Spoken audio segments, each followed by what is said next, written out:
Bruno, você tá mutado. Eu entrei aqui só pra falar. Tô voltando lá. Vocês estão me escutando agora? Tá, show. Boa tarde, galera, mais uma vez. Agora a gente voltou com mais uma palestra agora. Espero que vocês tenham gostado da palestra anterior, do dia de ontem também, sobre farmacovigilância também, que é um tema super mega importante para a nossa área, nos tempos de pandemia, inclusive. Espero que todos aqui estejam vacinados. Se vocês não se vacinaram, se alguém aqui não se vacinou ainda, corre, se vacina, tá bom? Bom, gente, como a gente já sabe, farmacêutico é um profissional com formação multidisciplinar, que o permite, né? Que permite a nossa atuação em várias áreas da saúde. E, de forma geral, as análises clínicas, elas possuem um grande interesse entre os graduandos, né? Pois se trata de uma área indispensável na elucidação de diagnósticos clínicos. Dentre os segmentos das análises clínicas, né, está o da hematologia clínica, e cujo profissional é responsável pelo estudo do sangue e, por meio dele, examinar a existência de possíveis patologias. A sua relevância no cenário nacional tem se elevado com o passar dos últimos anos, como indicam também algumas pesquisas recentes que mostram a prevalência de anemia entre adultos e idosos no Brasil em 9,86%, e a incidência de hemoglobinopatias em 3,7% da população. Então, é um assunto que está sempre em alta. Assim, agora que sabemos, né, a importância desse profissional, a gente não poderia deixar de proporcionar a oportunidade de aprender um pouco mais com quem tem mais de 30 anos de experiência, galera, na área de hematologia, que é a farmacêutica Ri Chun Kan. Graduada em farmácia pela Universidade Estadual de Ponta Grossa, ela também se especializou em análises clínicas pela Universidade de São Paulo e onde fez seu mestrado e doutorado. Hoje ela é professora titular da Universidade Federal Fluminense e ainda coordena um programa de extensão, pessoal, oferecendo, além de um excelente serviço à comunidade, uma oportunidade para os alunos atuarem próximos aos pacientes, vivenciando na prática a realização dos exames. Então, boa tarde, Ria. Espero que eu esteja pronunciando seu nome certo. Não tem problema. Pode falar como se escreve, porque eu acho que é o mais adaptado, porque a sonoridade do coreano é um pouco diferente, então vocês teriam muito mais dificuldades. Ai, obrigado, Tá? já peço Então, perdão, muito mas obrigada. Eu tenho que agradecer a comissão pelo convite.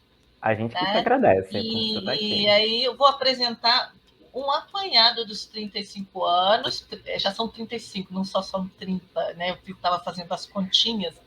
E aí eu vou contar um pouco dos antecedentes, a situação atual e minha experiência dentro de análises clínicas em todos esses anos, tá?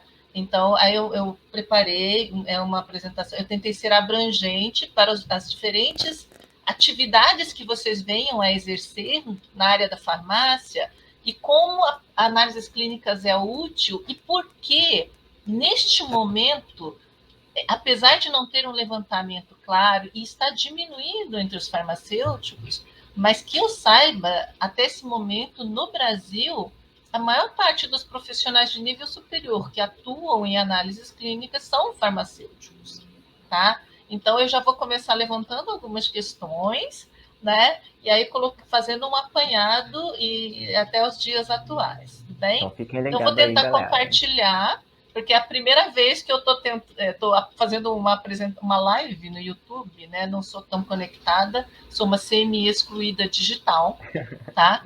Então, vocês me perdoem se acaso tiver umas falhas, Não tem vamos dizer, problema. digitais, tá? Não tem Então, problema não, a eu gente ainda vai não ficar sou aqui de olho habituada acompanhando. à etiqueta digital, Tem tá? Então, vou problema tentar não, a gente vai estar te compartilhar e vamos ver se acompanhando. funciona. Né? Vou compartilhar tela, como se faz, né? Compartilhar. Eu não sei se isso aqui funciona. Compartilhar áudio do sistema, peraí. Não, ele não está compartilhando. Como é que eu faço? Vai É aqui ter... no compartilhar. Isso, Compartilhar compartilhar. tela. Aí, compartilhar de novo. E aí... Aqui, aperta em cima. Em cima da tela. E agora eu... estou com uma assistente aqui, estudante de farmácia, que está me Ai, ótimo. auxiliando, tá? Então, vamos lá. Tá. estava compartilhando. Vamos à tela cheia. Então, vocês estão conseguindo visualizar, né? Então, deixa eu até tentar achar aqui, deve ter um apontadorzinho. Então, eu coloquei hematologia clínica na parte de análises clínicas e profissão farmacêutica. Então, eu coloquei uma atualização sobre como estou praticamente em fim de carreira, estou revisando como foi a história e os antecedentes, né? Então, eu acredito que as credenciais que me levaram a esse convite foi o fato de eu ser formada em farmácia. Na época, o pessoal chamava de farmacinha, que era um curso de 3 anos, que nós formávamos e íamos trabalhar em farmácia comercial. Então, eu me formei em Ponta Grossa, no Paraná, na época com 300 mil habitantes. Não cresceu muito desde então, porque a última vez que visitei, alguns anos atrás, estava com 350 mil. Né? Então, só cresceu 50 mil habitantes. Mas, quando concluí essa farmacinha, de 1984 a 1985, 1 ano e meio, eu trabalhei em farmácia comercial, porque realmente a gente tinha dificuldade econômica e eu tive a oportunidade de trabalhar numa cidade menor ainda, de 70 mil habitantes. Feito isso, eu retornei, fui fazer a parte de análises clínicas e aí concluí o curso no final de 86 e passei a trabalhar desde 87 a 2002 no Hospital das Clínicas de São Paulo, que curiosamente os meus colegas que se formaram lá em Ponta Grossa, eu tenho muitos colegas no Sul, obviamente, mas teve gente que foi para Rondônia, que no momento está em Roraima, foram trabalhar no interior do Amazonas, tenho colega que está em Paraupebas, no Pará, ou seja, espalhado para todos os lados do Brasil. E nesse período que eu estava trabalhando no Instituto do Coração do Hospital das Clínicas, né? Então eu comecei em 87, fiz um concurso, comecei como uma auxiliar. Aí no final de 87 teve um concurso para farmacêutico, aí eu passei a ser farmacêutica do Hospital das Clínicas. E no início eu trabalhei por 1 ano na bioquímica clínica, e desde então, desde aquele primeiro ano, desde o fim de 87, até hoje, trabalho com hematologia clínica. E nesse período eu tive algumas dificuldades que me levaram a procurar estudar um pouco mais dessa área, porque por volta de 1990, a enfermaria de hematologia clínica do Hospital das Clínicas, que ficava no Instituto Central, ia ser reformada.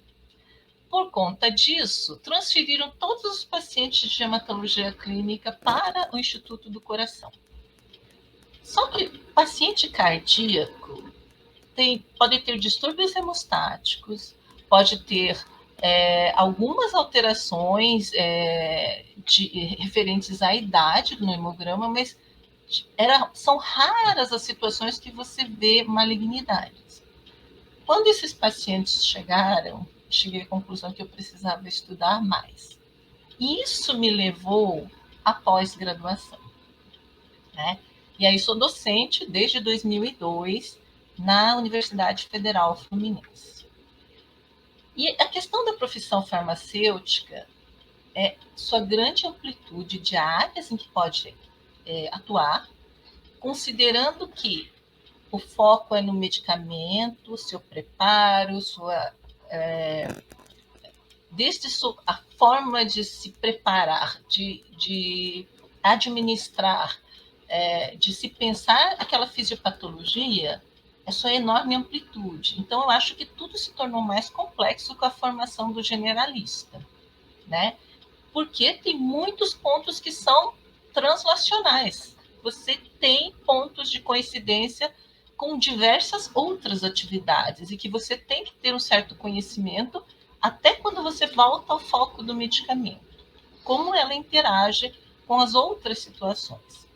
Bom, aí quando eu fui tentar estudar um pouco mais, e nisso fui levando, acabei chegando até o doutorado em farmácia, lá é doutor em farmácia, e se vocês observarem, aqui está área de concentração, análises clínicas.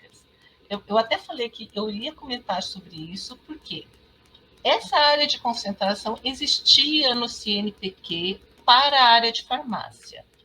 E de uns tempos para cá, eu não encontro mais essa área, tá?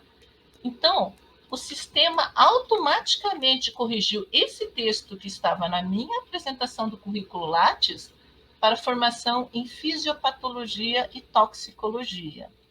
E por que eu estou comentando isso? Porque eu acabei de concluir um concurso de seleção de docente e isso gerou um maior debate, porque esse professor ia ser um docente na área de análises clínicas / patologia clínica. E por que o farmacêutico não pode mais constar com sua área de atuação sendo análises clínicas? Porque se vocês fizerem um levantamento, no Brasil inteiro tem farmacêutico atuando nessa área. Então, essa é uma pergunta que eu vou deixar para vocês levantarem, junto com todos os demais, junto aos conselhos e tudo mais. Bom, então voltando. Por ser uma área translacional, o foco principal do farmacêutico seriam os medicamentos, mas que fatalmente vai ter áreas de interação com os alimentos, com higiene e ambiente, e nisso temos a saúde. Então, a área de análises clínicas vai ver esse monitoramento da saúde do indivíduo que você está interferindo para tentar, de alguma forma, melhorar essa condição. Então, na farmácia, nós temos as diversas especialidades: medicamento, higiene cosmética, alimentos, análises clínicas.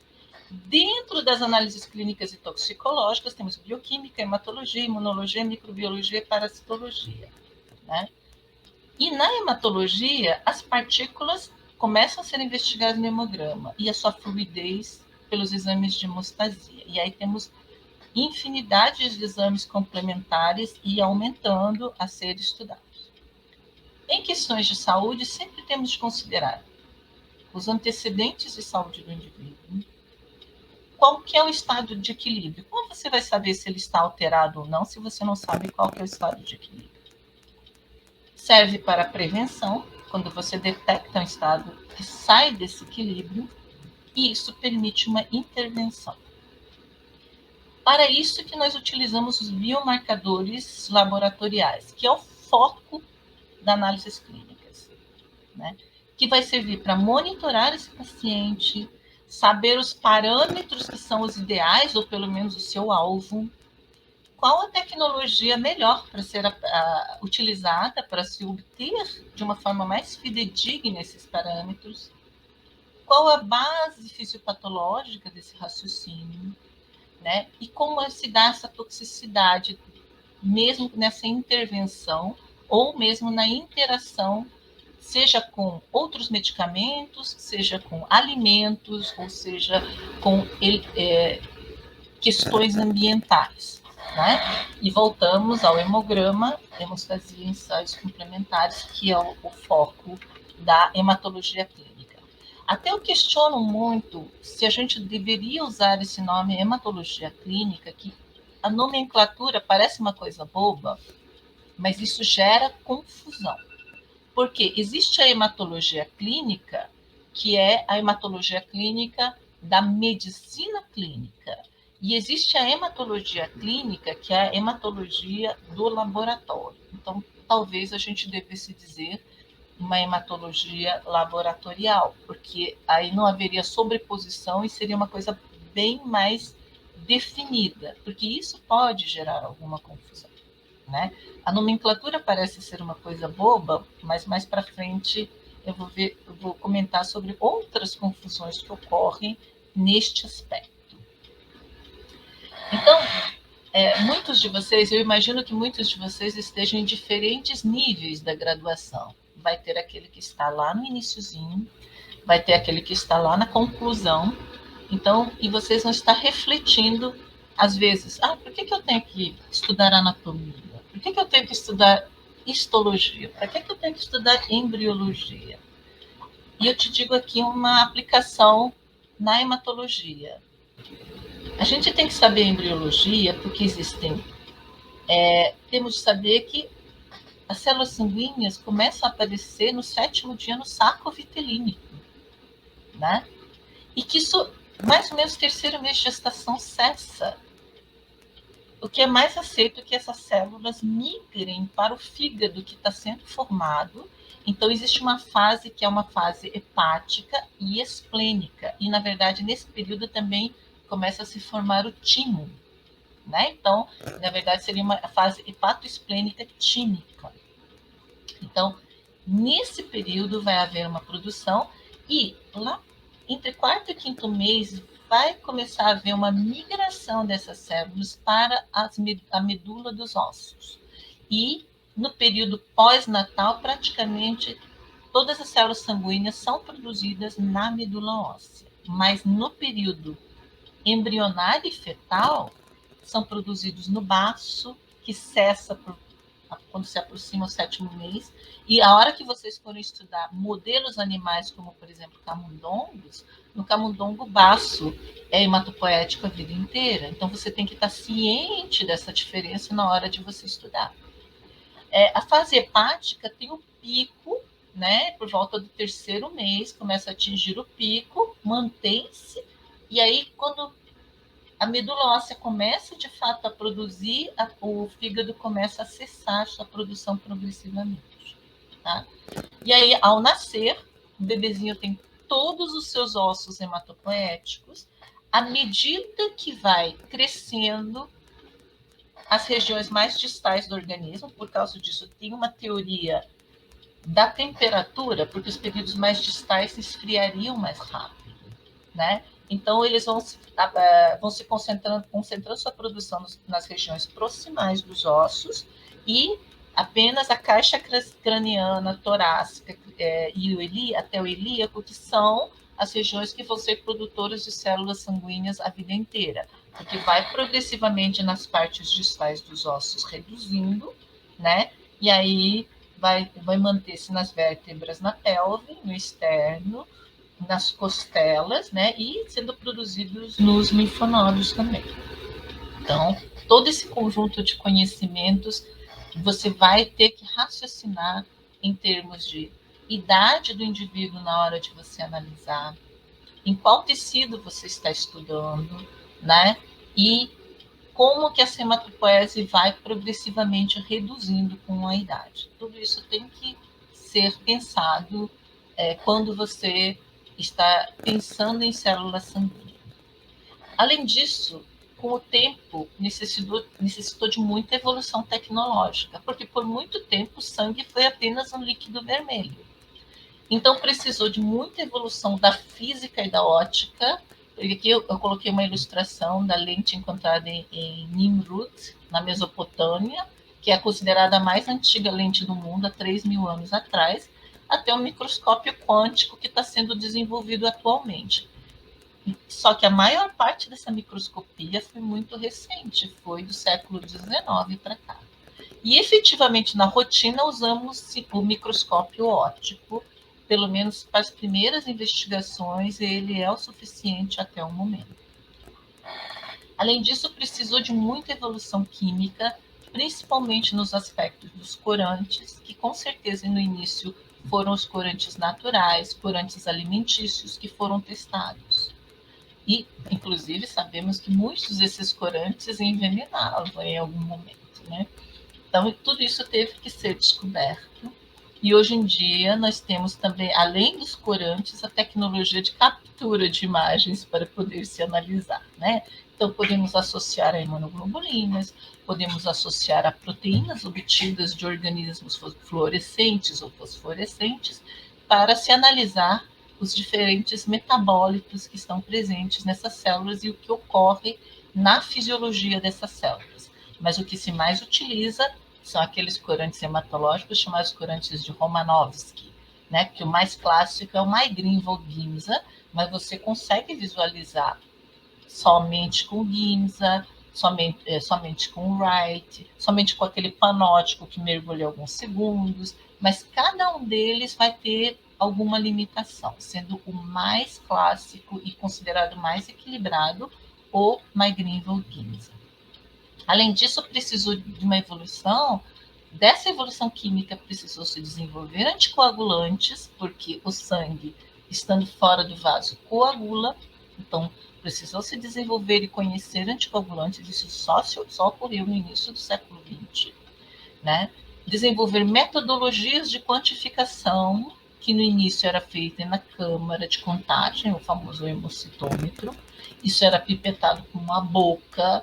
Então, pelo tempo que eu estudei, eu cheguei a pipetar muita coisa com a boca que é proibido hoje em dia, né?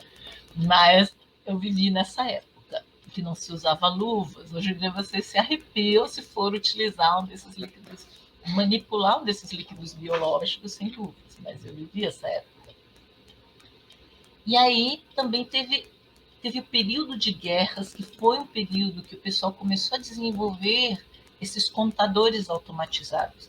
Seja o Modavan, que começou com os métodos óticos, seja o Coulter. Na verdade, o Coulter comprou do exército americano, porque na verdade, eles desenvolveram na Segunda Guerra Mundial os contadores eletrônicos como uma maneira de se prevenir devido à guerra biológica, porque eles poderiam contaminar o ar, a água, né? Então, como quantificar rapidamente partículas nesses elementos? Então, eles desenvolveram um método eletrônico de contagem, e aí, quando chegou o fim da Segunda Guerra Mundial, eles consideraram-se vitoriosos, não iam precisar se preocupar mais com isso, e venderam a patente para um soldado que estava dando baixa, ele chamava-se Wallace Coulter.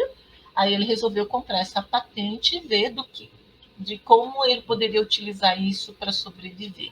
E com isso ele criou diversos equipamentos de contagem, e conseguiu se tornar uma grande empresa. Foi uma das primeiras empresas que comercializaram contadores eletrônicos, que foram os equipamentos da Coulter, e que atualmente é a Beckman Coulter, porque ela associou com outra empresa, tornou-se maior ainda, e hoje em dia tem vários equipamentos que utilizam, e como já faz mais de 50 anos que essas patentes foram registradas, já caíram. Então, o pessoal associa os métodos óticos e métodos eletrônicos em conjunto e consegue se fazer essa análise que, inclusive, para quem está dentro do estado de equilíbrio, os equipamentos eletrônicos contam muito bem, a contagem fica muito próximo do que se é obtido manualmente. Então, eu vivi essa transição de vários estágios dos equipamentos.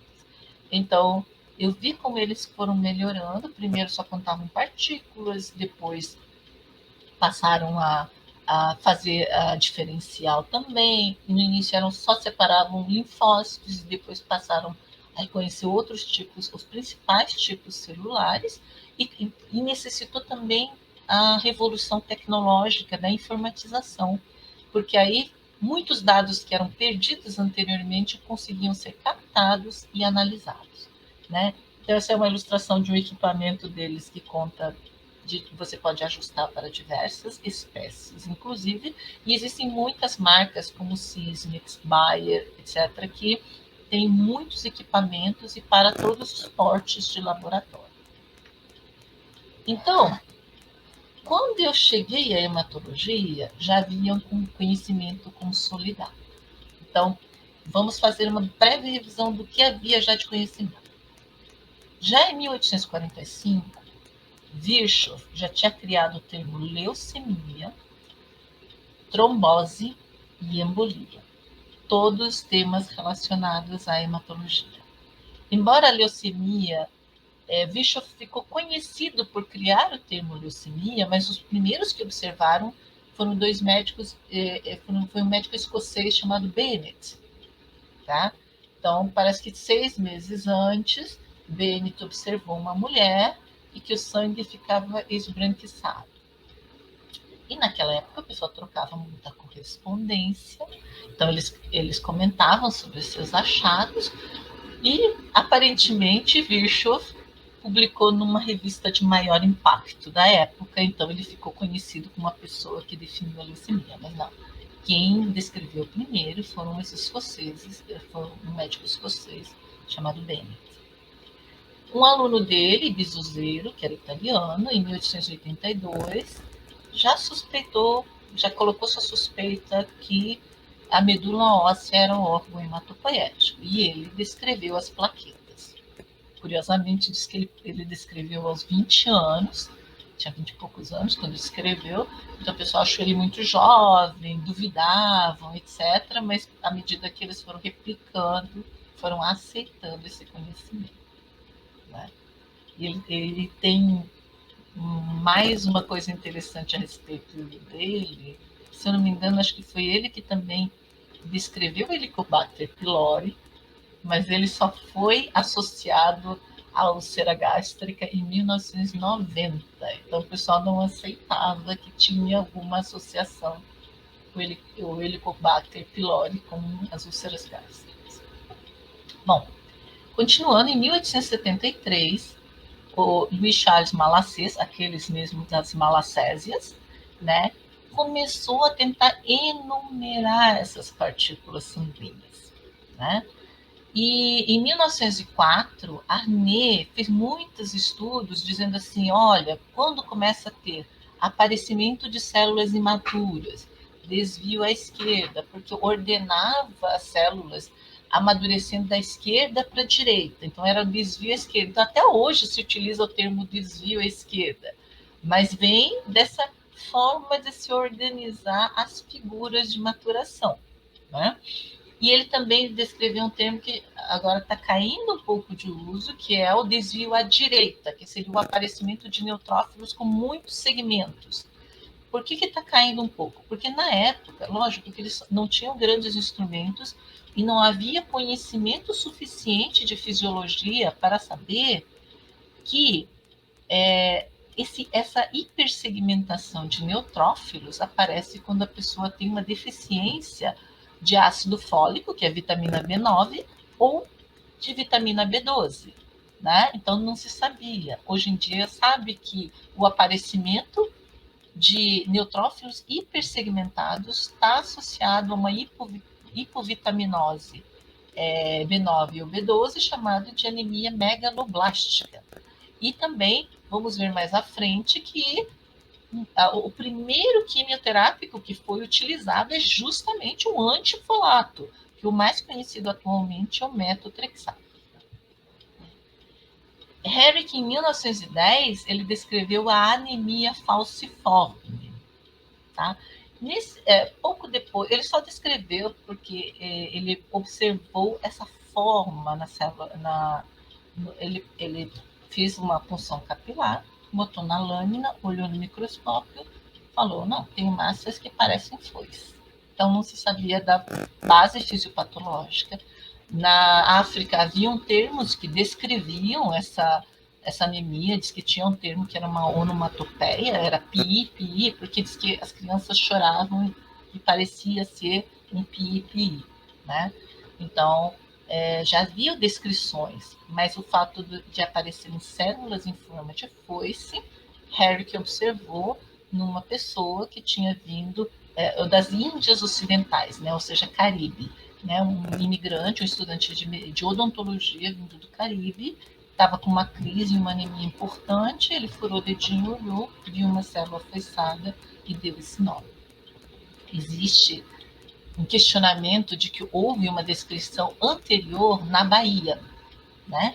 Só que, como não foi registrado numa língua dominante, então esse registro se perdeu, então foi dado crédito ao Herrick dessa primeira descrição.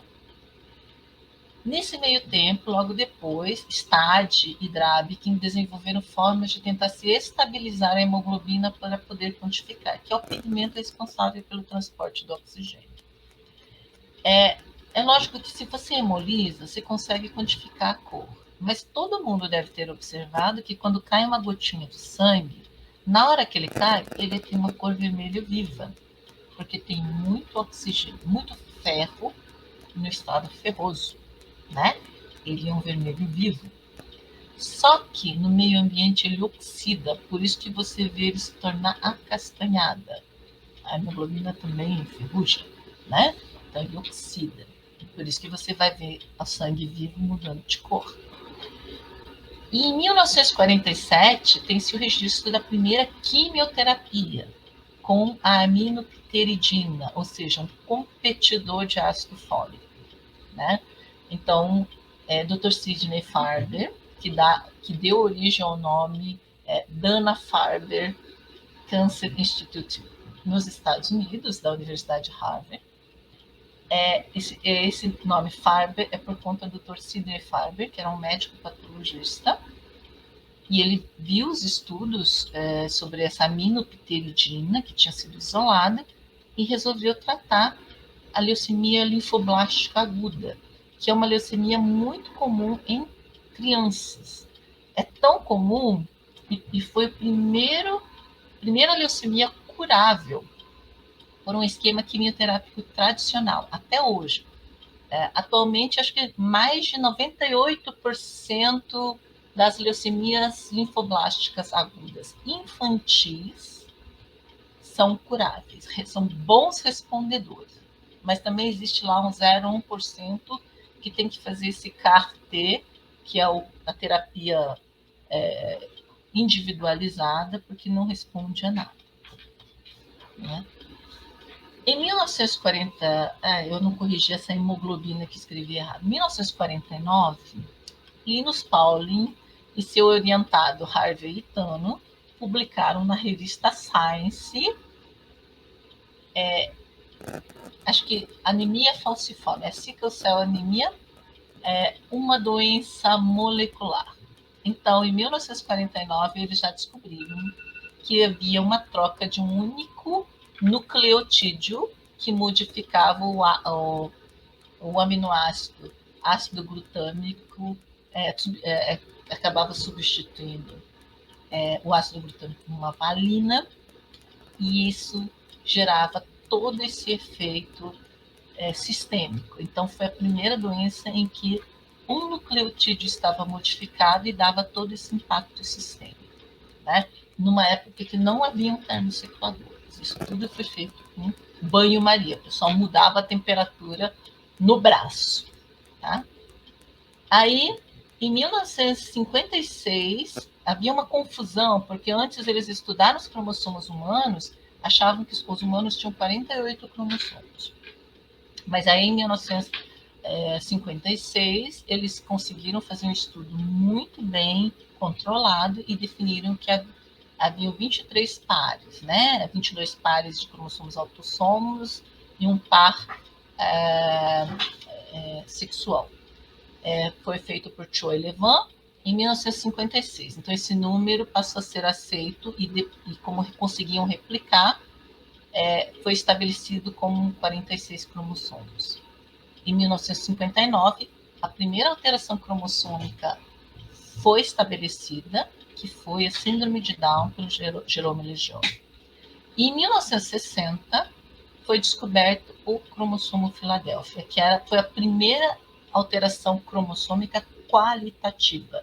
Então, foi descrito como um cromossomo anormalmente pequeno, que posteriormente viram que era resultante de uma translocação, que um grande pedaço desse cromossomo ia parar no cromossomo 9, por isso que é translocação 922. Né? E, mais recentemente, no período que eu já estava trabalhando, em 1989, foi publicado um trabalho, na verdade, em 1988. Na verdade, essa publicação é posterior. Tem uma publicação anterior no New England Journal, que foi uma observação na China. A China, como o Brasil, tem que atender muita gente com recursos públicos e não tinha como. E leucemia pró-mielocítica, mais ou menos nessa mesma época, então, foi que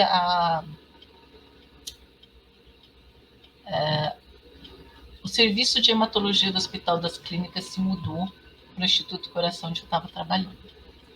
E eu me recordo bem, porque também, 1 ou 2 anos depois, também iniciou-se o transplante de medula óssea lá.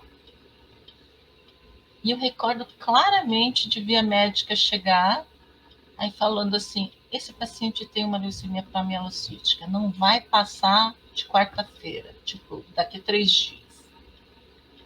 Como estavam começando o transplante de medula óssea, testaram todos os familiares, teve a sorte de ter um familiar compatível, fizeram o transplante numa época em que 70% das pacientes que transplantavam morriam, né? E ele foi um sucesso. 10 anos depois, ele ainda estava vivo.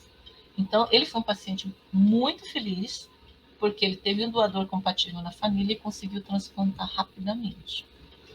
Se não fosse isso, naquela época que não estava bem estabelecido o tratamento, ele teria morrido.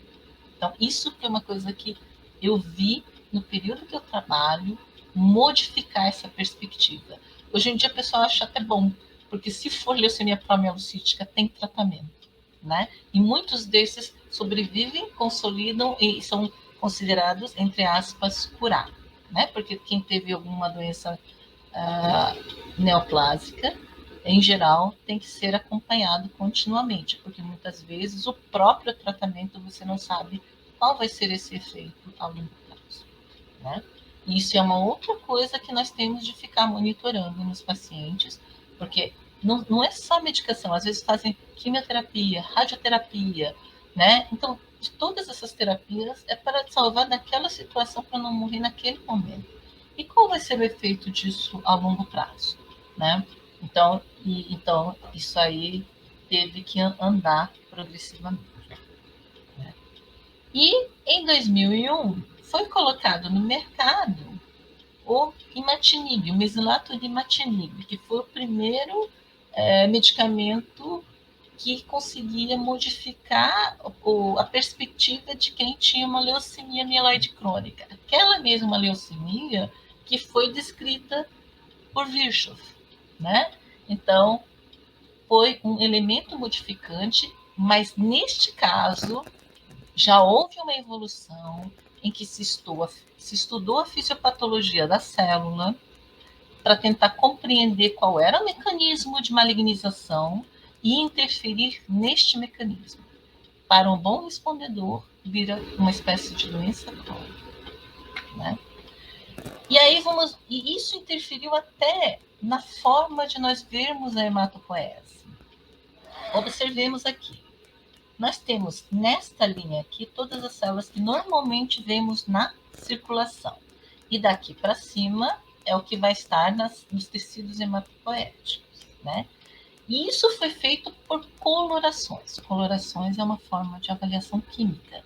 Porque quando você cora, o corante hematológico, em geral, vai se associar por afinidade de pH, né? Então, nós temos um azul de metileno ligado com uma eosina Y, né? Azul de metileno, como diz o nome, é azul, só que ele é levemente alcalino. A eosina Y é um corante vermelho, né? E ele é levemente ácido. Esses dois elementos colocados juntos e diluídos em metanol, armazenados no escuro e periodicamente homogeneizados, eles formam compostos intermediários chamados azures de metileno. Então, quando nós olhamos uma célula corada, porque se você não corar, você vai ver no negativo, porque o eritrócito, por ter um pigmento vermelho, mesmo colocando uma luz intensa no microscópio, você vê uma tonalidade amarelinha. As outras células, você vê a presença deles pelo espaço que tem entre os eritrócitos, mas você não consegue visualizar adequadamente. A hora que você cora numa lâmina fixada, você consegue ver ela toda colorida, seu núcleo e seu citoplasma. Então, as primeiras cartas ou desenhos de hematopoese que nós vemos foram feitas na microscopia óptica. E sabemos que tudo que adquire uma tonalidade azul se ligou ao corante que é levemente alcalino, portanto, ele tem uma certa acidez. O que fica vermelho, como no grânulo de um eosinófilo, é porque ele tem uma proteína catiônica maior. Como ele é catiônico, básico, ele vai se ligar ao corante vermelho, que é ligeiramente ácido. O núcleo vai ficar púrpura porque tem o DNA, que, como diz o sufixo, ele é ácido, né? O prefixo em português, né? E a estona, que é ligeiramente alcalina. Mistura o azul e o vermelho numa proporção adequada, vai ficar esse tom púrpura, do núcleo, né? E o róseo que a gente vê no neutrófilo, ele é formado pelos azures de metileno, que são esses componentes intermediários que se formam na interação desses corantes, e cada fabricante vai ter sua estratégia de produção e pode dar nuances diferentes. E aí, se a gente for ver o que nós vamos analisar nesses principais tipos celulares, é óbvio que anemias são os mais começaram a ser estudados inicialmente. Então, quando você olha uma lâmina, você tem que ver distribuição, ver se tem aglutinação, se você tem empilhamento, que é o rouleau, né? Então, você tem aglutinação, você pensa algo com imunoglobulinas. Rouleau, uma alteração qualitativa de proteínas, né? E ainda temos os diferentes formatos e os tamanhos, né? Então, temos tamanho normal e reduzido. Aí, se a pessoa tiver ainda anemia, é uma anemia microcítica. Tamanho normal e aumentado. Então, se os eritrócitos estão aumentados, tem uma macrocitose ou uma megaloblástica, né? E aqui na macrocitose, existe um outro aspecto que vocês têm que se atentar, e aí está totalmente associado com o tratamento. Pessoas que fazem uso de antirretrovirais, incluindo o AZT, quando toma e ele não tem nenhuma complicação, porque se tiver complicação, vai desenvolver anemia com características daquela complicação. Está sangrando, vai parecer uma anemia ferropriva, está com um problema na absorção, não está conseguindo produzir fator intrínseco, vai ter uma anemia megaloblástica. Tal. Mas o paciente que está equilibrado, é HIV positivo, e faz uso de antirretroviral, o médico tem até como saber se o paciente está tomando. Por quê? Como interfere na replicação celular, e é exatamente isso que a deficiência de ácido fólico faz, acaba desenvolvendo um BCM alto. Então, à medida que vai tomando esse antirretroviral, o seu VCM tem que estar subindo. Então, tem VCMs espetaculares. Se você tiver uma rotina de pacientes HIV que estão em monitoramento, tomando seus antirretrovirais corretamente, chega a VCM de 120, 130, tranquilamente, sem anemia. Então, é uma forma, inclusive, de quem está acompanhando esse paciente, se esse VCM não começar a subir, começar a pressionar esse paciente para ver se esse paciente está tomando a medicação. Acredite ou não, tem paciente até com leucemia que não toma medicação, leva para casa mesmo, né?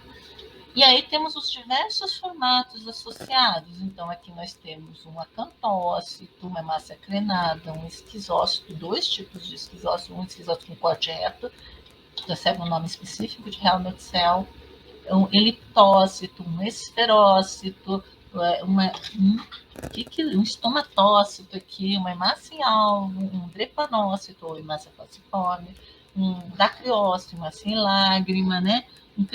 Uma hemoglobina com um cristal de hemoglobina C, que não é tão fácil de distinguir assim. Na verdade, muitas vezes vai se confundir com uma hemácia em alvo, com um alvo meio deslocado. Então. E aqui nós temos a presença dos principais leucócitos, e além disso nós temos a presença de plaquetas, né? E uma das coisas, eu até acho que não está aqui, às vezes o simples olhar o tubo você vai já sentir os problemas. Por exemplo, aqui nós temos uma hiperlipemia, que pode estar refletindo um problema hepático, um problema metabólico, né? Uma icterícia, que pode ser consequência de uma hemólise, porque se o sangue hemolizar, inicialmente vai ficar assim, essa hemólise provavelmente foi no tubo, porque o vermelho está vivo, a hemoglobina não oxidou, mas a hemoglobina, estando dentro do organismo, ele vai degradar. Primeiro em biliverdina, então vai ficar ligeiramente esverdeado, depois bilirrubina indireta, depois bilirrubina direta, ele vai ser metabolizado pelo fígado, né? Ou essa conjugação também pode ocorrer na pele, por isso que muitas vezes crianças com icterícia com anemia hemolítica neonatal são colocados no sol para receber luz ultravioleta. E ainda na crise hemolítica, uma das primeiras crises hemolíticas estudadas foi pelo mecanismo do apteno com pessoas que utilizavam penicilina. O metabólito da penicilina se ligava ao eritrócito e isso fixava imunoglobulinas e levava a uma hemólise.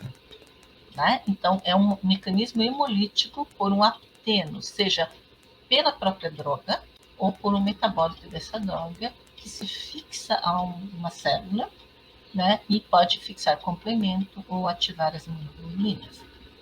A outra forma de anemia hemolítica induzida por drogas pode ser a deficiência de glicose 6-fosfato desidrogenase. A glicose 6-fosfato desidrogenase é uma enzima da via das pentoses, aí lembrando da bioquímica básica. Né? Ela serve para reciclar a glutationa, ou seja, faz a proteção antioxidante do eritrócito, e o eritrócito é uma célula sem núcleo, ela não vai conseguir produzir. Né? Então, a sua reserva enzimática vem enquanto ele tinha núcleo, e ele vai carregar os seus 120 dias de vida média o conteúdo enzimático que produziu enquanto ele tinha núcleo. Então, já era descrito já em Portugal que existia o favismo. Algumas pessoas comiam feijão favo e tinham crises hemolíticas. Não sabia exatamente o que era. Mas, quando chegou a Guerra da Coreia, que é no Sudeste Asiático, os americanos, considerando uma área endêmica de malária, resolveram preventivamente tratar todo mundo com antimalárico, no caso, primaquina. E observaram que alguns dos soldados tiveram crises hemolíticas. Foram estudar o que eram e viram que eles tinham níveis mais baixos de glicose 6-fosfato desidrogenase. Né?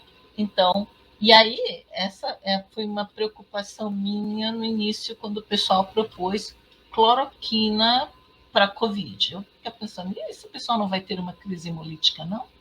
Né? Essa foi uma preocupação que eu tive, né? Mas, enfim, realmente o pessoal muitas vezes chama de toxicidade hepática, mas a verdade é que dependendo da pessoa, vai ter crise hemolítica. Além disso, também foi estudada essa alteração da hemoglobina S, que dá origem aos drepanócitos, e é uma lâmina excelente para estudar alterações eritrocitárias. Muitas vezes temos eritroblastos circulantes. Como eles, a hora que ele, porque a hemoglobina S se polimeriza sob hipóxia. Então, muitas vezes pode perder assim, um pequeno fragmento daquele polímero de hemoglobina. Por isso que nós sempre vemos hemácia em alvo, né? Porque ele afoissa e desafoissa, se ele for bem hidratado e oxigenado. E hoje em dia, esse veio no caminho contrário. Observou-se que quando alguns pacientes recebiam hidreia, a hidroxiureia, na quimioterapia, havia uma desrepressão da hemoglobina fetal. Lembram daquela parte inicial da hematopoese intrauterina? Na fase fetal, tem predomínio da cadeia gama de hemoglobinas. E quando a criança nasce, vem para o meio oxigenado, existe uma regulação pelo ambiente que a cadeia gama reduz drasticamente sua produção e a cadeia beta começa a subir marcadamente sua produção. E a alteração da troca do ácido glutâmico por uma valina está na cadeia beta da hemoglobina. Né? Então,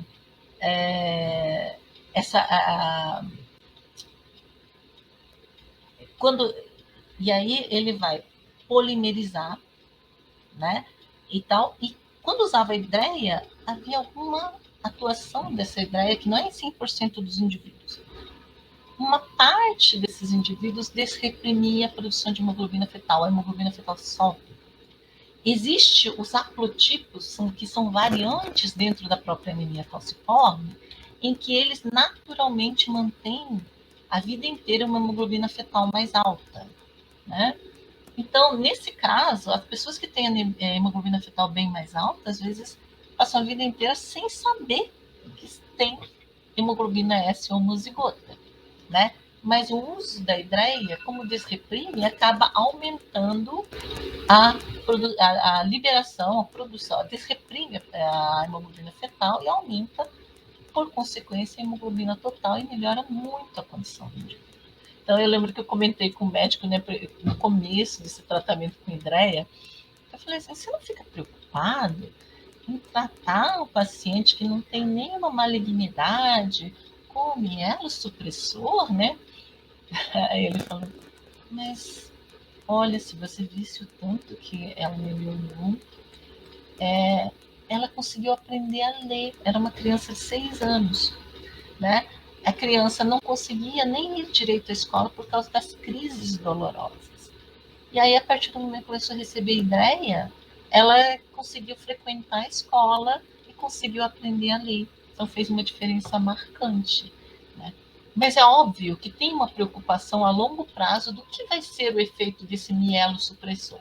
Então, o Hospital St. Jude de Atlanta, que eu acho que é o que começou com os protocolos de hidreia, monitora a toxicidade da hidreia nesses pacientes com a quantificação do micronúcleo eritrocitário nos reticulócitos. Ou seja, o reticulócito, a gente precisa de uma coloração especial para visualizar, mas em geral vão corresponder a esses eritrócitos que tem uma coloração mais azulada, que a gente vai descrever como policromasia. A gente vê esse azulado porque ainda tem mais RNA ribossômico, mais RNA mensageiro na circulação, ou seja, esse citoplasma está mais ácido, porque ele é jovem, ainda está transcrevendo. Ele não pode fazer essa quantificação nas células maduras, porque infarta às vezes tanto na infância esse baço, que ele perde a função do baço. E quando o baço perde a função, você tem um aumento desse micronúcleo, que na hematologia nós chamamos de corpúsculo de Raul-Joly. Então, eles usam a citometria de fluxo para identificar a presença de um Raul-Joly, que é um remanescente do núcleo, um remanescente do DNA, ali presente e compara se está aumentado comparativamente ao padrão. Então, aqui eu coloquei a ilustração daquele artigo da anemia falciforme do Linus Pauling, né? E de seu orientado, o Harvey Itano e mais os colaboradores. Além disso, o que se sabe atualmente é que no período fetal existem cadeias de hemoglobinas que são exclusivas, epsilon e gama, que vão dar origem a hemoglobinas Gower 1, Gower 2 e Portland. E depois temos o predomínio da hemoglobina fetal, que é alfa 2, gama 2, e ao nascer predomina o alfa 2, beta 2. Né? Essa seria como lhe mudam seus locais de produção, saco vitelínico, fígado, baço e medula óssea. Então, só para vocês, para a gente revisar essa parte. E existe um site chamado HBVAR, que se você entrar hoje, você vai ver um número de alterações moleculares descritos para hemoglobinas. Então, é hemoglobinopatias e talassemias. Se você entrar daqui um mês, provavelmente vai ter 1 a 2 a mais. Então, existe, acho que a última vez que eu vi, tinha mais de 1.300 variantes de hemoglobina descritas. No caso da leucemia mieloide crônica, ele é um modelo de estudo. Foi o que nomeou a leucemia, foi a primeira alteração cariotípica qualitativa descrita. E aí, essa pesquisadora Janet Hole, em 73, viu que havia também passado um pedaço para cá no cromossoma 9 e definiu a translocação 922. E com isso ficou-se sabendo que essa translocação resultava na mudança de uma sequenciazinha daqui para cá, numa região chamada BCR, que BCR é Breaking Cluster Region, uma região de quebra. Não é esse pedação do 22 que vai parar aqui que faz o maior estrago. Tem lá seus problemas, mas é um pedacinho desse aqui que vai se encaixar nesse BCR que faz o maior estrago, o estrago que vai levar à malignização, né? Por quê? No nosso cromossoma 9, todos nós, quando somos saudáveis, nós temos uma sequenciazinha chamada sequência CABL, que é uma sequência muito parecida com uma sequência descrita por um sujeito chamado Abelson, por isso que chama-se ABL, que descreveu essa sequência e era de uma sequência viral que causava leucemias em ratos e camundongos, uma leucemia murina. Essa sequenciazinha, enquanto está no nosso cromossomo 9, ele é um proto-oncogênio. Ele tem um potencial de malignização, mas naquele local ele não faz estrago nenhum.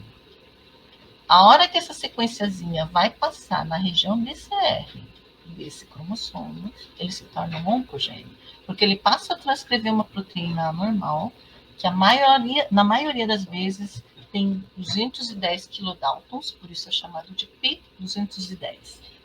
Essa proteína anormal que ela produz, ela acaba fosforilando uma tirosina quinase, que vai levar à morte celular.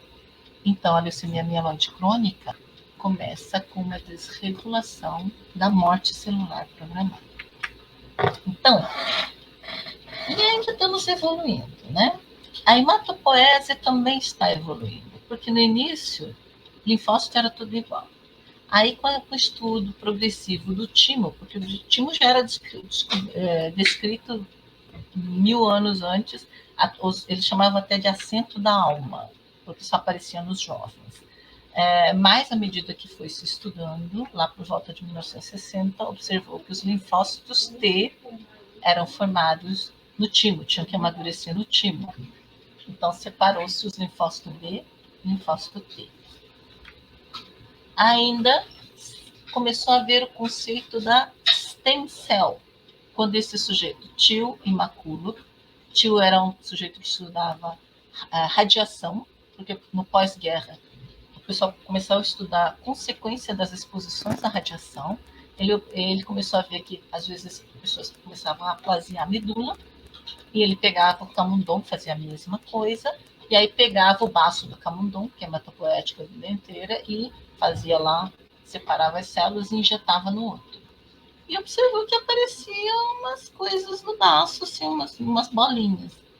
E aí que surgiu o conceito de que elas colonizaram aqui e seriam unidades formadoras de colônias. Então, o conceito de unidades formadoras de colônias surgiu aqui.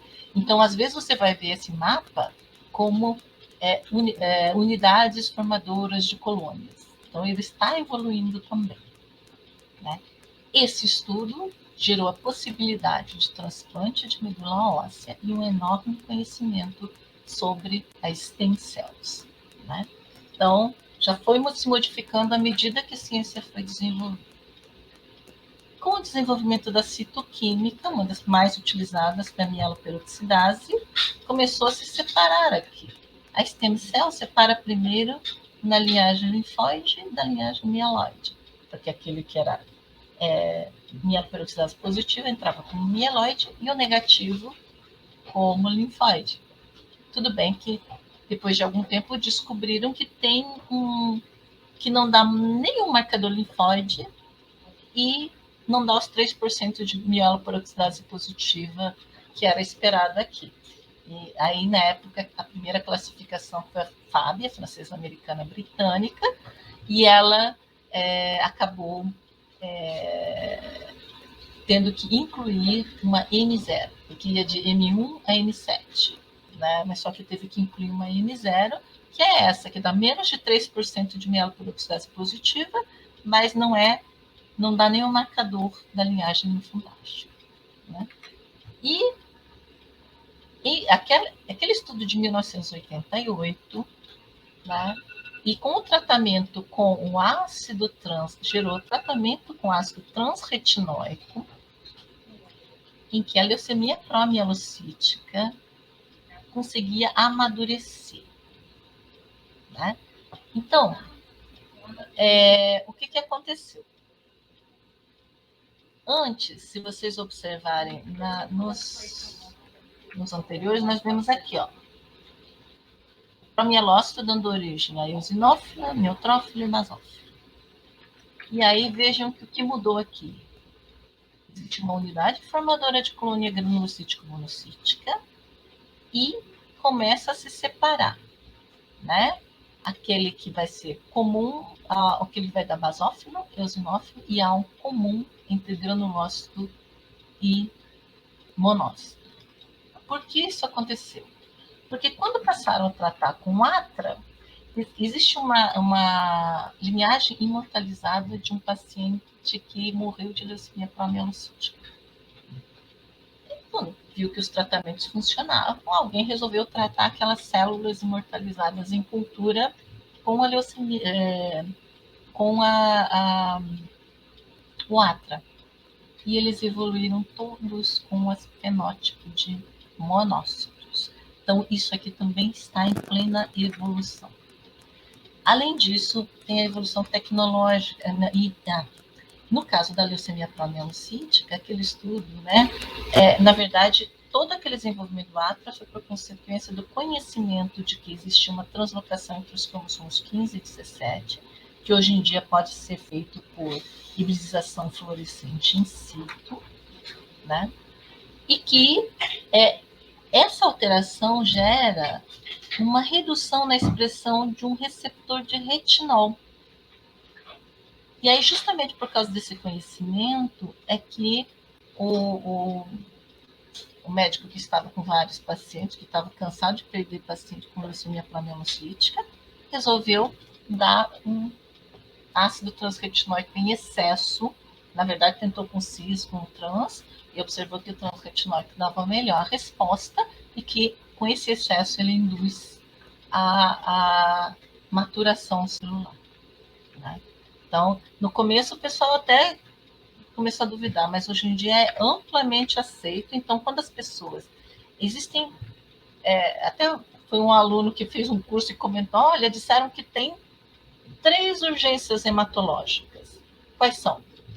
Leucemia linfoblástica aguda, que em criança, porque ele tem tratamento, então tem que tratar o mais rápido possível, porque tem como salvar. Né? Então, tem tanto que tem... E aquele mesmo que o Dr. Sidney Farber fez o primeiro tratamento de leucemia no mundo. E é tão antigo que o Giovanni, que foi aposentado da nossa seleção de vôlei, ele teve leucemia linfoblástica aguda aos 7 anos e está vivo até hoje. Né? A segunda urgência é a leucemia promielocítica aguda, porque se não tratar, ou se entrar tardiamente no tratamento, às vezes o óbito ocorre em menos de uma semana por coagulação intravascular disseminada, porque essas células anormais, que são hipergranulares, começam a liberar seus grânulos e aí vão lesando vasculatura, ativando plaquetas e leva a coagulação intravascular disseminada. E o terceiro é púrpura trombocitopênica trombótica. É quando, às vezes, você tem uma deficiência numa enzima da membrana da célula endotelial, chamada Adams T3, que precisa cortar o fator de von Willebrand, que ele tende a formar proteínas multiméricas muito grandes. Esse corte é ineficiente e ele começa a formar polímeros tão grandes que começam a ativar a coagulação por ele mesmo. A sua estrutura circulante começa a ativar o processo de coagulação e formação de redes de fibras. Né? Então, essas seriam as urgências. Então, a leucemia promielocítica tem uma questão de tempo. Você tem que entrar a tempo no tratamento. Né? E aqui nós temos a translocação 922 pode ser feita por marcadores fluorescentes in situ, e nesse caso a célula não precisa estar em metáfase, então hoje em dia isso é feito mais rapidamente. E aqui nós temos o mecanismo proposto da proteína normal. O que ele faz? Né? Então, a proteína normal, que aqui não está andando, ele deveria estar andando, deixa eu ver se ele vai.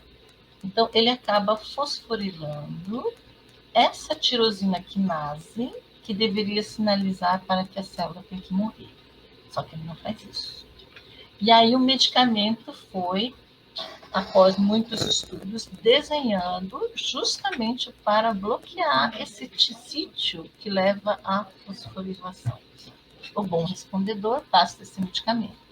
Hoje em dia já existe medicamento segunda linha, terceira linha, ou seja, alternativas aos que não respondem adequadamente e, óbvio, estudos para ver quais são os marcadores laboratoriais que vão dizer se ele vai ser um bom respondedor ou um mau respondedor. Além disso, nós temos o processo hemostático que temos de saber. Então, Nós temos de pensar nos anticoagulantes amplamente utilizados, cujo foco de ação é a rede de fibrina. Vamos começar com os mais conhecidos, que são as heparinas e antivitaminas K, mas existem inúmeros anticoagulantes que atuam sobre a rede de fibrina. Existem ainda os antiplaquetários, que é um enorme alvo terapêutico, que aí eu vou mostrar. Além disso, quando você prepara um concentrado de plaquetas, nós podemos preparar o tal do plasma rico em plaquetas, PRP, que eu tive oportunidade de testar para úlceras de membros inferiores. E ele dá uma melhorada nessa cicatrização. Mas o pessoal usa também, o dentista usa muito esse concentrado de plaquetas, embora sejam seus derivados, e a polêmica é esse nome PRP. Porque o nome PRP é um preparo, um sangue colhido com citrato de sódio e centrifugado a baixa rotação para que as plaquetas estejam em suspensão. Mas esses PRPs que usam para terapêutica são derivados, mas a grande maioria não é o PRP sob o conceito de hemoterapia.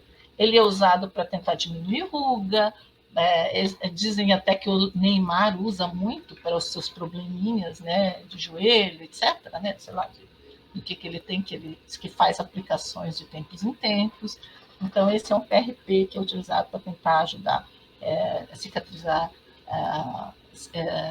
cirurgias, tendões, ossos e dentes, isso já é bem estabelecido. Um exemplo aqui é a plaqueta. Por que a plaqueta é muito estudada como terapêutico? Olhem só os medicamentos que agem sobre cada receptor de plaqueta. Então, só para vocês terem uma ideia, né? Então, ele é um enorme alvo terapêutico, portanto, vocês podem... O PRP é muito utilizado para testar quaisquer substâncias para ver se eles têm alguma ação sobre a plaqueta. E aí, vocês podem perguntar, quando que eu uso o anticoagulante e quando que eu uso o antiplaquetário? Aí precisa também, eu sou do departamento de patologia, por que nós precisamos saber algumas coisas? Quando o trombo é venoso, a tendência é ele ser um trombo mais vermelho, porque ele é mais rico em fibrina, né? E tem menos plaquetas. Já quando o sujeito infarta, a tendência é ter uma plaqueta mais branca, porque ela é mais rica em plaquetas e um pouco menos em fibrina. Por que isso? Porque quando o evento é arterial, você tem aquele fluxo com a bomba que é o coração. Então tem um fluxo muito forte. Então as células precisam se agarrar, né, ao vaso. Então precisa de mais plaquetas. Já no caso de anticoagulante é quando não tem tanta plaqueta, venoso. Por isso que você ouve falar, teve uma trombose e teve lá um evento distal, uma embolia cerebral, uma embolia pulmonar. Por isso que eles falam isso. Acho que estou passando da hora, né? Já estou encerrando. Ainda nós temos os trombolíticos. Então, aqui nós fiz um resumo sobre os diferentes anticoagulantes, né, que foram desenvolvidos, né? Heparina, antagonista de vitamina K, heparina baixa peso molecular, inibidores de trombina, inibidores de fator 10 ativado, e esse oral, que agora aparece, o Xarelto, que a Bayer testou 250 mil substâncias para desenvolver. Além disso, quando já tem o trombo, precisamos de trombolíticos, que pode ser uroquinase, streptoquinase, ateoplase. Então, nós temos aqui nesse mecanismo muito a se trabalhar, e isso foi muito estudado quando eu trabalhava no Instituto do Coração, porque o pessoal infartava, né? Então, eu cheguei a acompanhar teste da uroquinase e da ateoplase. Então, só resumindo, nas aulas, eu trabalho essencialmente com hematologia laboratorial. Comecei tentando estudar um pouco a epigenética, a citogenética, né? E no momento nós estamos estudando um pouco da hematologia na Covid. Então, no nosso projeto, nós envolvemos o Hospital Universitário Antônio Pedro aqui de Niterói, o Hospital Municipal Souza Aguiar, o Hospital Central da Aeronáutica, o Hospital Público de Macaé, e tentar compreender um pouco porque existem eventos hematológicos impressionantes nesses. Então, era só isso que eu tinha a dizer para vocês, né? Desculpa se acho que passou um pouco do tempo, e obrigada pela atenção. Tá? Deixa eu parar de compartilhar, deixa eu ver se eu consigo voltar aqui. Interromper o compartilhamento. Pronto. Não, que isso. Eu acho que eu passei muito do tempo. Não, isso, professora, passou um pouquinho, um tiquinho, não tem problema não. A gente separou só uns minutinhos finais com dúvidas da galera aqui no chat aí, não sei se você se incomoda. Alguém tem... Tá se você puder ler para mim, né? Não tem problema não, o pessoal vai colocar na tela. Tá bom. Olha, a primeira pergunta é do Gabriel. A área de hematologia e de análises clínicas geralmente acabam se restringindo à atuação de biomédicos e biólogos. Por que você acha que o farmacêutico não tem tanto protagonismo nesse âmbito? Eu diria que isso é uma característica da região sudeste, Rio de Janeiro e São Paulo, porque tem muitas faculdades de biomedicina. Efetivamente, eu sou da época da criação do curso de biomedicina. Os primeiros cursos de biomedicina surgiram porque não haviam docentes para as faculdades de medicina. Os médicos não queriam ser professores. Então, eles criaram cursos para formar esses docentes. Só que, a partir de um certo momento, os médicos quiseram voltar a dar aulas. E eles perderam campo. E esses formados fariam o quê? Né? E eles começaram... E isso da época em que haviam protestos por causa dessa atuação. Então, na região sul, isso era muito mais forte. E aí, agora tem a entrada das universidades privadas, porque é muito mais em conta formar um biomédico do que formar um farmacêutico, porque todas essas químicas que tem, toda essa infraestrutura que precisa para formar um farmacêutico é muito mais caro do que formar um biomédico, que eles abreviaram uma parte. E, na verdade, estão tentando fazer o mesmo concurso de farmácia, né? Essa que é a verdade.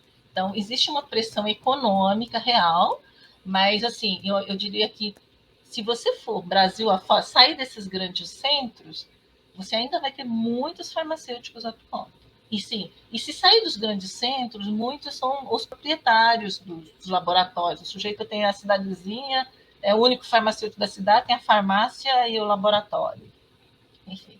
Aí, às vezes, fazia até tudo, né? Porque tinha colega que foi para Manacapuru, lá no meio do Amazonas, que até hoje é longe, né? Mas ela foi isso há 30 anos atrás, 35 anos atrás, né?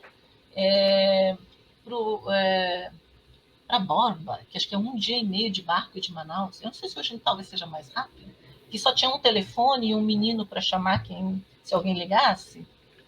Então, eu sou dessa época. E nessa época, quem trabalhava em análises clínicas era o farmacêutico.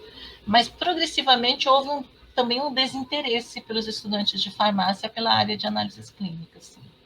Então, tem isso, tem as duas coisas. Né? Tem bastante gente. Não, pode concluir, professora. Não, mas é isso. Efetivamente, foi isso que aconteceu. E, por exemplo, acho que Rio de Janeiro é o único estado que eu conheço que biólogo atua no laboratório de análises clínicas. Tá? Porque os outros estados, o biólogo não tem essa atuação. Eu lembro até que participei de uma prova de seleção em que eu não tinha colocado biólogo. E aí o Conselho de Biologia me questionou. Falei, olha só, eu fui olhar o seu currículo, que está registrado na CAPES, e vocês não têm análises clínicas na estrutura da graduação, até onde eu sei, e vocês nem citam saúde. Né? Porque, na verdade, falam em ambiente, falam em todas as outras coisas, mas não tinha nem saúde, área de saúde, de atuação. Isso foi acrescentado, acho que depois desse meu comentário. Tá? Para você ter uma ideia. Né? Porque a formação profissional se dá na graduação. Porque, olha, se você não se formar médico, você pode fazer pós-graduação em cirurgia, mas você não vai ser cirurgião. Entendeu? É na graduação. E aí a questão tem que ter na grade curricular da graduação para você poder atuar numa determinada área. E até onde eu sei, a maioria dos cursos de biologia não tem, mas o pessoal usa o diploma, o conselho diz que tem direito, mas eles têm que fazer um curso extra. Eu acho que isso realmente eu questiono. Entendi. Então fica aí respondida a sua dúvida, Gabriel. Bom, a próxima pergunta é da Késia. A área de hematologia e de análises clínicas tem alguma atuação na área forense? Se sim, como? Totalmente. Na verdade, você começa assim, desde teste de paternidade, que no início era mais com tipagem sanguínea, porque na verdade, se não tiver, se a tipagem lá no heredograma não der certo, já está excluído, certo? Então começou-se por aqui. Mas assim, todas as pessoas que eu vejo que falam de área forense, que eu saiba que quando tem a seleção, eles selecionam pessoas que têm uma formação em análises clínicas, porque é basicamente o mesmo procedimento. Por isso que muitos juntam análises clínicas e toxicológicas, que a maioria das metodologias é bioquímica ou imunológica também. Né? Então, essas metodologias se sobrepõem. Show. A próxima pergunta é da Natália. Tenho muito interesse pela área da hematologia. Como faço para adquirir esse olhar clínico para analisar as lâminas? Ler muita lâmina e ter cuidado no preparar. Muita Porque eu vejo prática. que eu aprendo até hoje. Até hoje eu vejo novidades para mim. Cada indivíduo é um indivíduo. Mas a questão é, você acho que com um ano assim olhando, você consegue já ser independente. Só que assim, temos um problema, principalmente no serviço público, tem a questão das licitações. A licitação nunca é pelo melhor corante. E diga-se, quando não é pelo melhor corante, você também não enxerga bem. Não são os seus olhos, é que a célula está mal corada, você não consegue distinguir um do outro. Né? E aí realmente vai ser difícil você analisar. Então temos um problema. Precisa conhecer todos os fundamentos e treinar muito. Eu lembro você falando daquela parte, né, que tem mais de 1.300 variações de hemoglobina, né? Tipo, eu fiquei meio chocada quando você chama-se falou isso. HBVAR, é só entrar. Se você entrar hoje, dali a um mês você vai ter mais um ou dois. É bastante coisa. A área de hematologia é muito, muito vasta também. Bom, a gente tem mais perguntinhas? Acho que não. Acabou. Tá bom, então. Várias Muito biscoitos obrigada aqui, pela professora. oportunidade. Nada, a gente que agradece a oportunidade de você estar aqui, passando também todo o seu conhecimento para todo mundo da área da farmácia. Muito É obrigado. uma experiência viver hematologia. Muito obrigado, professora. A gente está muito feliz pela sua presença, tá bom? Eu agradeço. Se quiser também falar Obrigada mais para alguma quem coisa, assistiu. falar mais alguma coisa para todo mundo também. Vocês podem passar meu e-mail, se alguém quiser Uhum. contactar, mas só avisando que estou prestes a tirar meu time de campo. Eu acho que estou dentro do hospital há muito tempo, não fiquei doente o suficiente para ficar internada até hoje. Espero que só entrar para dizer adeus, porque e dar uma folga. Uma folga. É bom variar um pouco. Obrigado, professora. Valeu, muito Tchau, obrigada. Tchau, tchau. gente. Tchau, tchau. Bom, gente, então, eu não sei se vai ter um minutinho de sobra, mas a gente já vai estar preparado para a próxima palestra. Então, a gente vai ter agora um momentinho de pausa, porque deu para encerrar no horário. E como tá passando ali embaixo já, às 17 a gente volta. E aí vocês podem aproveitar para tirar um descanso, pegar um lanchinho, qualquer coisa do tipo. Que aí daqui a pouco a gente está de volta para a última palestra do dia. E depois disso vai ter o sorteio do IBAP, de perícia criminal. Isso. Lembrando que a gente vai passar de novo o vídeo da Voito, então, como foi falado, encerra hoje, não deixem de participar do curso, do sorteio para o curso, e a gente volta depois do intervalo. E galera, não se esqueçam, todo final da palestra a gente sempre abre o forms de presença, então prestem também atenção, fiquem ligados que a gente vai estar sempre lá mandando no